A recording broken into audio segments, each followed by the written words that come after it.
to another video. So I think it's been only 3 decades since I've done a front-facing book-related video that was not the Wheel of Time. Basically, all I've done book-related for the past several months is keep up with my reading of the Wheel of Time-ish. And so I'm pretty excited here today to bring something a little different. I am here with my fall 2020 and winter 2020-2021 TBR and wrap up. So I'm going to share with you all of the books that I managed to read in the fall. Those include the months of September, October, and November, and then all of the books that I hope to read in the winter, which include December, January, and February. So we'll get started with the books that I read in the fall. The first of which is Lord of Chaos by Robert Jordan. So this is the 5th book in the Wheel of Time series, and there's not a ton I can say about it without giving a lot away. It is the 5th book of the series. It's a big series. Anything happening in here is basically a spoiler for the first 4 books, but I do have a whole vlog video up about this book already, and it was a lot of fun. I really enjoyed it. I especially liked the ending. If you know what I'm talking about, it's also in that video. It's just good. I really liked it. It was exciting to read. I think Lord of Chaos is one of my top books for the Wheel of Time so far, though The Fires of Heaven is still probably my favorite so far. I am barely halfway through the series. Also, when I said this was the 5th book, I meant it was the 6th book. I don't know why I always think this is the 5th book. The 5th book, The Fires of Heaven, is my favorite, so I always forget. This is the 6th book in the Wheel of Time series by Robert Jordan. The next book that I read in the fall is Incendiary by Zoraida Cordova. This is a really good book. This is the Fairy Loot edition, so it does have red sprayed edges, some really nice like cover art. In the original, there's like a person on the cover. I do prefer this version. And then the inside has character art. This was in my April Fairy Loot box. It was memories themed. It only took me forever to read it. I did end up really liking it.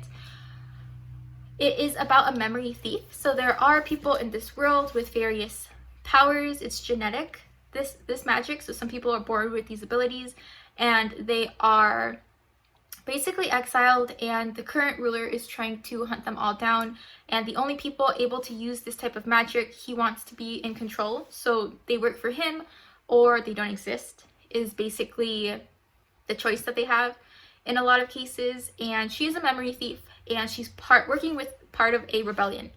And overall, it was a really good book. It did take me a while to get through, so the first half or so I had a hard time getting through and reading, and then the last half or so I read fairly quickly because by then I was invested.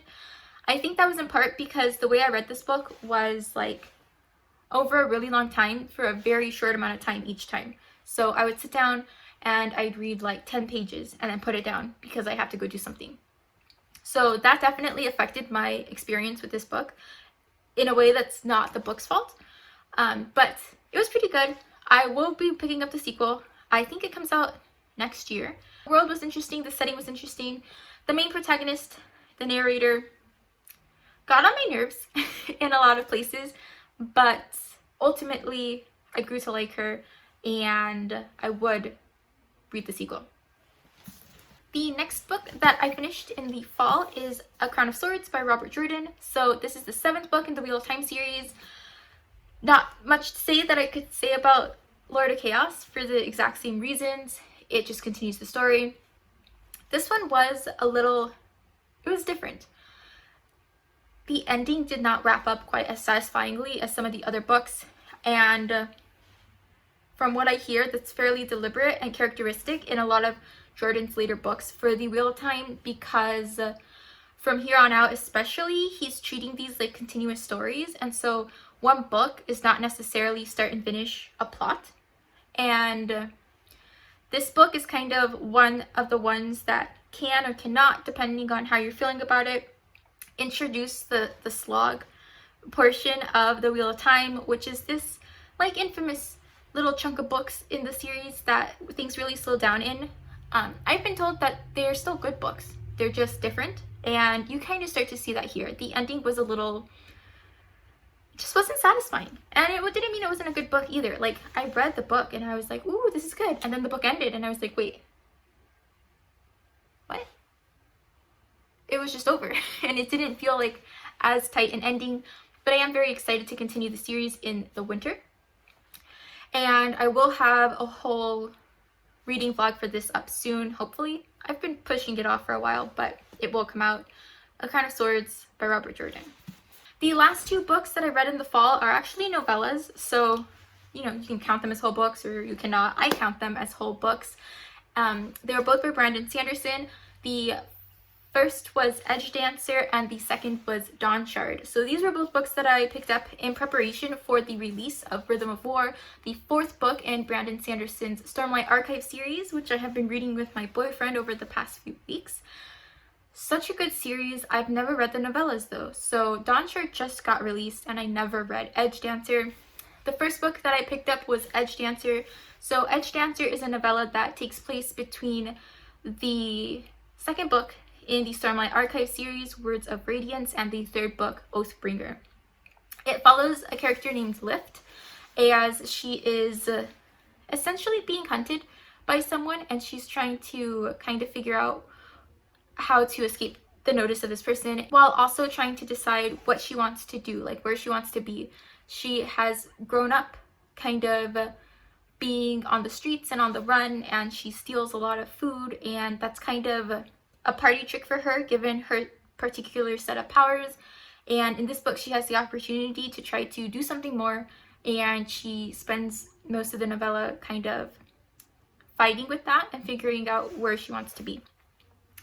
The next book was Dawn Shard. So Dawn Shard is a novella that takes place between the third book of the Stormlight Archive series, Oathbringer, and the fourth book, Rhythm of War. It was released in the fall, and I got access to it as part of a Kickstarter campaign that I joined for the leather-bound 10th anniversary edition of The Way of Kings. So part of that included, I think it was early, I don't know the full release details, but it did include an ebook of Dawn Shard, so I got access to that and then we read it basically as soon as it came out. So Dawn Shard follows a character named Risen. Risen did show up in an interlude chapter in Oathbringer, I believe, and so this is a character we've been in the point of view of before, but just for one of those tiny interlude chapters. If you've ever read the Stormlight Archive, then you know that those hefty books are broken up into different parts, and then in between each part, before we get back to our main cast of characters, there is always a set of interludes, and those are small chapters that give you a glimpse at other characters in the world who are doing other things. They are Brandon Sanderson's way of building a bit more of the world, building a bit more of some of the background things that might not necessarily directly affect some of the main cast of characters for a really long time, giving us a glimpse at all of those tiny events without taking away from the main body of the story by spending too long on them. So that happened with Lift as well. That's kind of, so far with these two novellas, how he seems to pick his point of view characters. But in Dawn Shard, we follow this character Risen, who is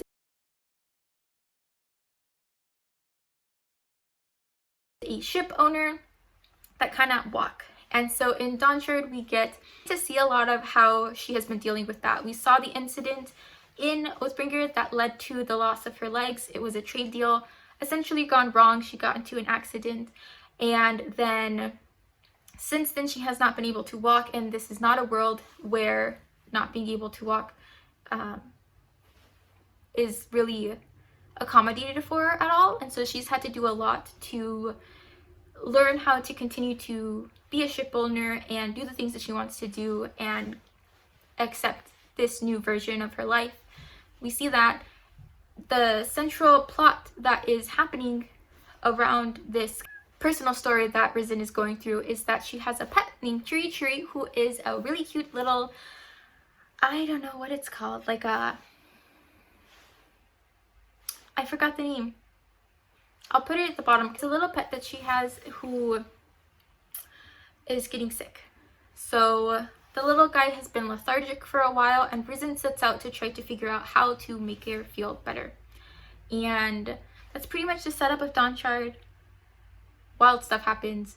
It was a really good novella. We finished it in like 3 days, which it's a novella, so it wasn't super long, but that's still pretty fast for us because we were trying really hard to finish it before Rhythm of War came out, which we did. Alright, so that takes us through all of the books that I read in the fall of 2020, and now I'm going to transition to the books that I want to read in the upcoming months. Now, in 3 months, I've read 5 books, 2 of which were novellas, so they were very short. I did not do a lot of reading in the fall. For my winter TBR, I do have 7 books on this list, and I put a few more just because I know I have winter break. So I have winter break, and I also have a planning period. So my job changes a little bit in January. So I have a few weeks where I'm not teaching in a classroom, and that means that there are a lot of things that I don't have to do the same amount like I do now. For example, grading. I won't have classes that I need to grade in January, and that already just revolutionizes the amount of time that I have in a day. So that, coupled with winter break, made me add just a couple more books to this list. So the books that I want to read in the winter include Rhythm of War by Brandon Sanderson, the 4th book in the Starlight Archive series. So I have been reading this since November when it got released. My boyfriend and I pre-ordered 2 copies and have been reading it almost every day since, a little bit here, a little bit there, sometimes a lot of it, and we're a hair over halfway through. So this is the 4th book. It picks up a little after the ending of Oathbringer, so it's actually been almost a year, I believe, since the ending of Oathbringer and the beginning of this book. A lot of things have changed, and it has just been a good time. There are 3 different parts. We have gotten through, there are 5 different parts. We are currently in the 3rd part. The 2nd part has been my favorite so far, so we'll see how it all plays out, but I'm very excited for it. I love the cover. This is probably my favorite cover so far, and it is hefty. You see how thick it is? It's well over 1,000 pages, a very big book. Very excited to finish it. The next book that I want to complete in the winter is Girl Serpent Thorne by Melissa Bashardost. So I might be butchering that name, but it's my best attempt at the pronunciation. You can see it there. Again, this is my Fairy Loot copy. I have been basically only reading 2 types of books. I have been reading one book that I read with my boyfriend, which has been The Wheel of Time, or recently Starlight Archive, and then one book that is a Fairy Loot book that I'm trying to catch up on. So this is from my May Fairy Loot box, and it follows the story of a girl who was born with a curse. She cannot touch anyone without killing them. There is poison on her skin, and as soon as she touches another living thing, they die. And she has been isolated because of this curse. She does not really have any friends. She doesn't have anyone she's close to. She spends a lot of time alone, and she does not feel safe traveling outside of where she lives. So she's always by herself. And so this book is really just following her. She's trying to finally deal with that curse and see if there's anything that can be done about it, while also learning more about where it started. It's been so good. I don't know when it picked up for me. Probably after about the first 50 pages were like super introductory, kind of slow, and then it picked up and it got so good, and I can't believe I haven't finished it yet. I just haven't sat down to do so. This is another book I'm like halfway through. I hope to finish it soon. I'm very excited about it. I was not sure I would be. It's a standalone book, so whatever happens in this book, that's the whole story, which I don't read a lot of standalones, so I'm quite excited for that, as just to reach the end of a story in a single book. And it's pretty small, so I should be able to finish it quite soon. Because this is a Fairy Loot edition, it does have the green sprayed edges and then a pink background to the cover, which I think is usually white. And on the inside There's some really pretty character art. The next book that I'd like to read in the winter is The Path of Daggers by Robert Jordan. This is the 8th book in the Wheel of Time series, and I have read the first few pages of the prologue right before we decided to buckle down and read the novellas for Rhythm of War. So this is the next book. I have no idea what to expect for this at all, but I am excited about it. I will have a reading vlog for it, and we will see where that goes. The next book that I would like to read in the winter is Forest of Souls by Lori M. Lee. So once again, this is a Fairy Loot book. I think this is the June Fairy Loot book, and I don't know a ton about it except that it is about a girl who is training to be a spy when she develops powers that change the course of what she's allowed to do. She has to then go learn how to control them and train with them, I think, and is somehow involved in a war of some sort. Very vague description, but that is all the knowledge I have. This is a Fairy Loot edition, so the one I'm holding up now has green letters instead of orange, I believe, for the original cover, and then on the inside there is some really cool cover art.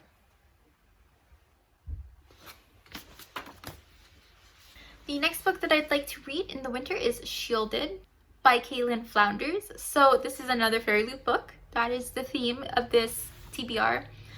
And this is about a girl who is the princess of a kingdom that is in a war, and her father promises her hand to a prince or someone. She gets an arranged marriage, and on her way over there, she learns something that will change the course of the war. For some reason or other, she has to decide how and when she wants to share this secret that she's discovered. That's my brief summary from what I read on the Inner Dust Jacket. Again, these TBR picks I have not read before, so I don't really know much about them at all, and I'm really just picking this one because it's the next on my list of Fairy Loot catch-ups. So this is a July 2020 Fairy Loot book, I think. The next book I'd like to pick up in the winter months is Winter's Heart, the 9th book in the Wheel of Time series by Robert Jordan. So really no idea what's going to happen here. I haven't read The Path of Daggers. I don't know where the characters are going to be for Winter's Heart, but I'm excited to find out. And I put both of these on here because even though I haven't started to read either yet, we are making good work on Rhythm of War, and these are shorter books. Winter's Heart and The Path of Daggers are both quite a bit shorter than some of the other Wheel of Time books, so I'm pretty sure that we'll be able to get through them fairly quickly, especially with my work changing so much in the winter. And then the last book that I really hope to read in the winter, because it has been on my TBR since the summer, is A Court of Mist and Fury by Sarah J. Maas, the 2nd book in the Court of Thorns and Roses series. I have already read this book. I listened to the audiobook in January and I loved it. It was so good, and like I feel like the first book made me go, this is a nice series, but then the 2nd book made me go, this is a good series. And I have not finished it. I have not read the 3rd book. I have it right there. I own the paperback now. I just have not read it. And after the 3rd book, there's a novella, and then there's going to be a new trilogy taking place in the same universe, but is after the events of this trilogy. And the first book of that, A Court of Silver Flames, comes out in February. So I really want to catch up on this series, and I really hope to get through this book. It should not be an incredibly difficult read because I've read it before and it goes fairly quickly, but we shall see what happens. It is pretty hefty, so we'll find out. But that is everything. So my books for the fall included 3 physical books and 2 ebooks. And then for the winter, my TBR includes 7 physical books. I'm really trying to work through books that I already own, and I just have a lot of physical books that I've acquired either when I bought the whole collection of Sarah J. Maas and that I have not finished reading, or as Fairy Loot has continued to send me a monthly book that I have not read. So I'm making my way through all of these books. I'm very excited. Sometime in the spring, I will check in again and we will see exactly how this all went. Until then, let me know down in the comments below what you have been reading recently. What do you typically read? I would be very excited to know. I like getting book recommendations to add to my never-ending TBR and list of things to read. So you can never learn about too many good books. Alright, if you've made it this far, thank you so much for watching, and I hope to see you next time. Bye!